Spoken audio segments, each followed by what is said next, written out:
NIM Kakak 2111031237. Di sini Kakak dari kelas A1 Denpasar, jurusan PGSD.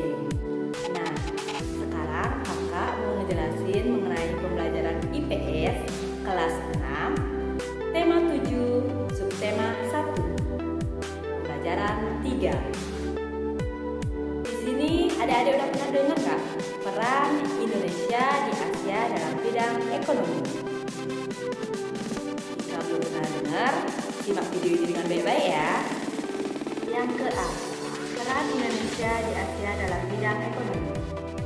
Dalam kerjasama Asia di bidang ekonomi, Indonesia berperan sebagai produsen, distributor, dan juga konsumen. Yang pertama, peran Indonesia sebagai produsen, di mana Indonesia menghasilkan berbagai barang-barang kebutuhan masyarakat Indonesia dan juga negara Asia lainnya. Yang kedua, Indonesia berperan sebagai distributor. Sebagai distributor, Indonesia berperan menyalurkan barang-barang tersebut kepada negara-negara Asia, yang tujuannya untuk membantu terpenuhinya kebutuhan masyarakat di Asia serta meningkatkan devisa negara. Yang ketiga, peran Indonesia sebagai konsumen. Peran Indonesia sebagai konsumen adalah membeli barang-barang hasil produsen negara lain yang peran tersebut diwujudkan dalam kegiatan impor barang.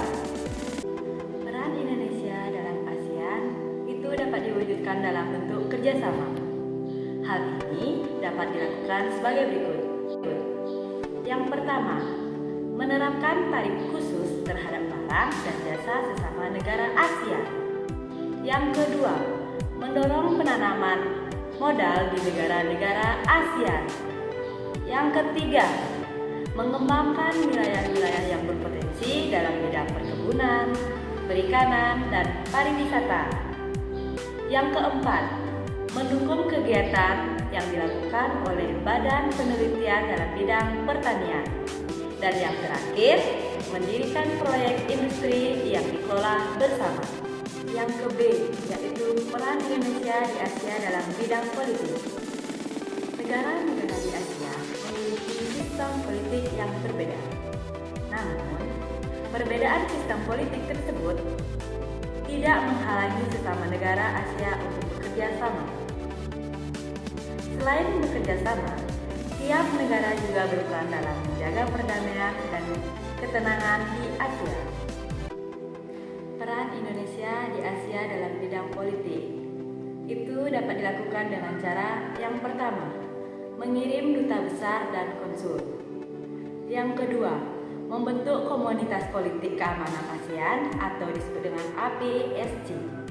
Yang ketiga, mengadakan pertemuan rutin Menteri Pertahanan Negara ASEAN. Yang keempat, aktif dalam menyelesaikan konflik di kawasan ASEAN. Yang kelima, memajukan konsep demokrasi.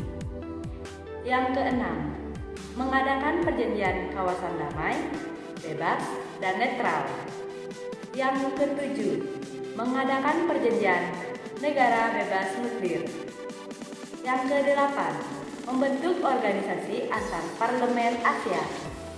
Yang kesembilan, mengusulkan pembentukan Badan HAM ASEAN. Dan yang terakhir, mengadakan perjanjian ekstradisi di kawasan ASEAN. Nah, itu tadi penjelasan mengenai materi tentang peran Indonesia di Asia dalam bidang ekonomi dan peran Indonesia di Asia dalam bidang politik. Semoga materi tadi bermanfaat bagi adik-adik ya. Sampai jumpa nanti.